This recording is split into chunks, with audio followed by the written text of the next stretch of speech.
Assalamualaikum warahmatullahi wabarakatuh.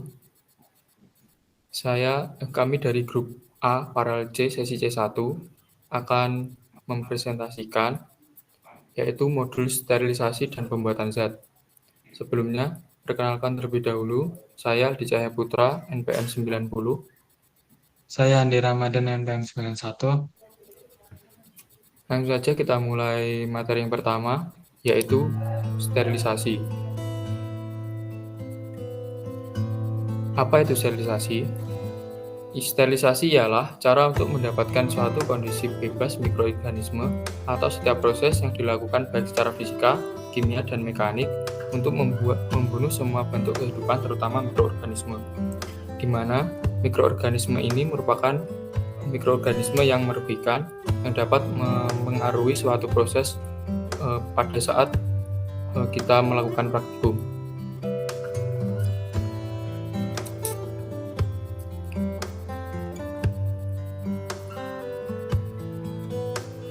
Selanjutnya yaitu metode-metode sterilisasi.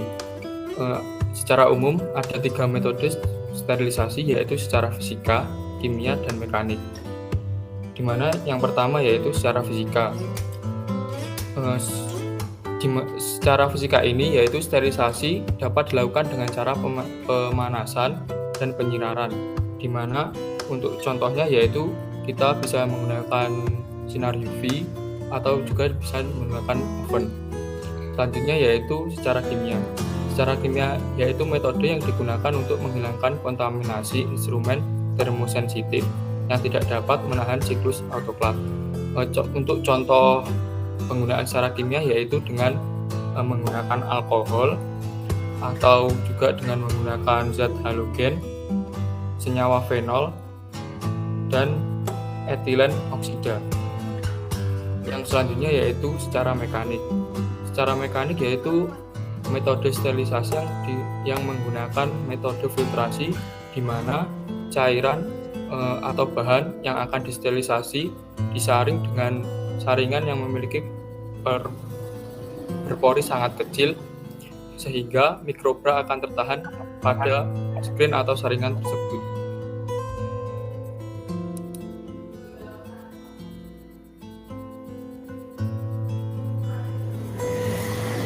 Selanjutnya, autoklav. Autoklav yaitu alat yang esensial dalam setiap laboratorium yang digunakan sebagai sterilisasi yang menggunakan prinsip sterilisasi secara fisik, di mana autoklav sendiri menggunakan uap air yang bertekanan untuk mensterilkan suatu bahan atau alat. Keuntungan dari autoklav sendiri yaitu waktu putaran yang singkat. Selanjutnya, pemanasan yang merata. Yang ketiga yaitu dapat digunakan untuk alat dari logam, kain, gelas, dan karet. Selain itu, keuntungan lainnya yaitu dapat digunakan untuk cairan yang mana tidak semua alat dapat mensterilisasi cairan. Yaitu kekurangannya, korosi dari instrumen baja karbon yang tidak terlindung. Alat-alat tajam menjadi tumpul, kemasan tetap basah pada akhir putaran. Kenapa kemasan tetap basah pada akhir putaran? Karena ini menggunakan uap air. Yang terakhir yaitu dapat merusak bahan yang peka terhadap panas. Untuk prinsip kerja autoklav sendiri yaitu pada saat sumber panas mulai dinyalakan, air di dalam autoklav akan mendidih. Uap airnya kemudian mendesak udara yang mengisi di dalam autoklav. Jika udara telah terganti uap air, katup udara atau katup uap akan ditutup sehingga tekanan di dalam autoklav menjadi lebih tinggi.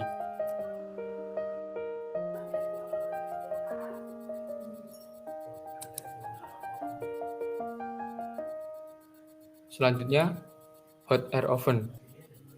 Hot air oven merupakan seperangkat mesin pengering sebagai pengganti sinar matahari dalam pengeringan atau suatu produk.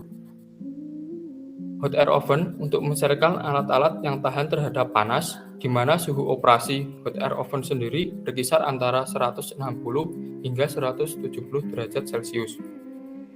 Dalam suhu tersebut dilakukan selama waktu kira-kira 1,5 hingga 2 jam. Oven digunakan pada sterilisasi dengan menggunakan udara kering, yaitu dengan membebaskan mikroorganisme di dalam alat-alat tanpa kelembapan. Cara menggunakan hot air oven sendiri yaitu dengan memasukkan alat yang telah dibungkus dengan kertas atau biasanya dengan kertas coklat yang akan disterilkan dan disusun ke dalam hot air oven. Prinsip kerja dari hot air oven yaitu mengubah energi listrik menjadi energi panas, di mana temperatur di dalam oven dijaga tetap konstan dengan alat kontrol termometer. Terus keuntungan untuk hot air oven yaitu efektif dan aman, yang kemudian tidak mengakibatkan alat-alat tajam menjadi tumpul karena dibungkus dengan kertas tadi.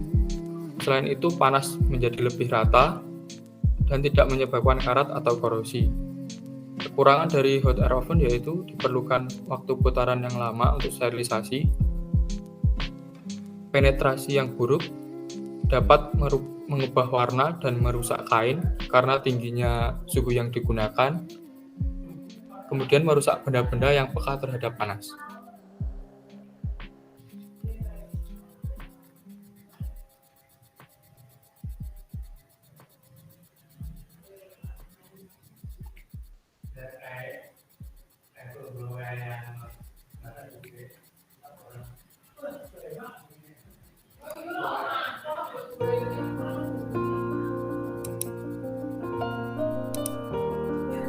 Kemudian ada termofilik dan mesofilik.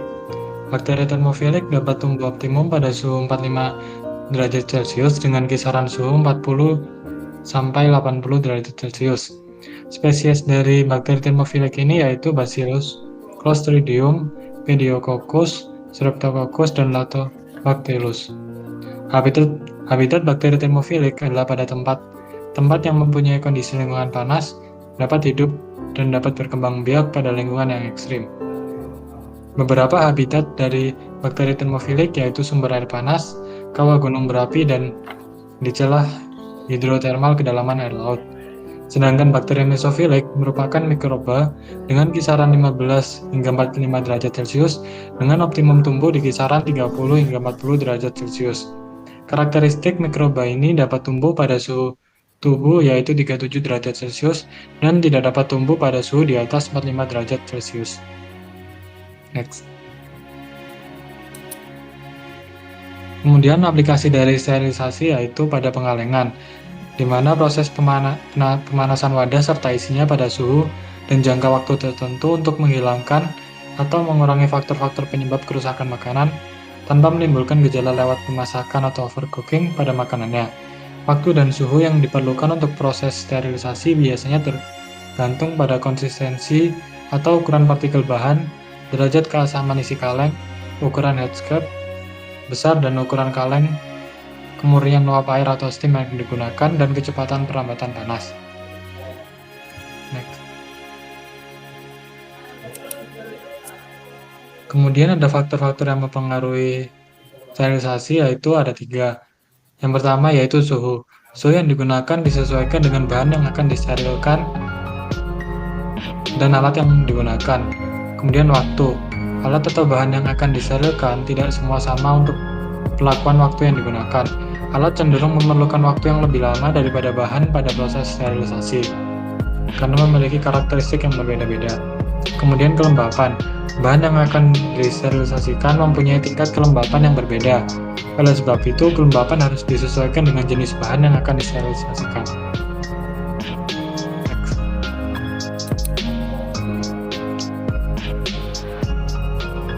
Kemudian pada pembuatan zat.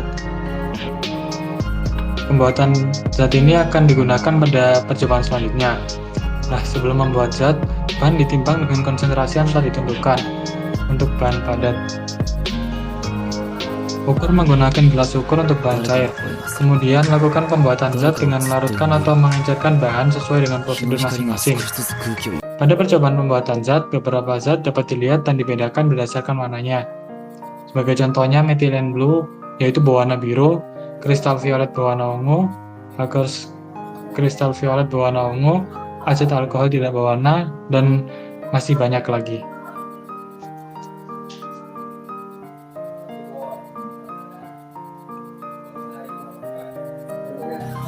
Sekian dari kelompok kami tentang penjelasan modul 1 sterilisasi dan pembuatan zat. Ada kurang lebihnya, kami mohon maaf.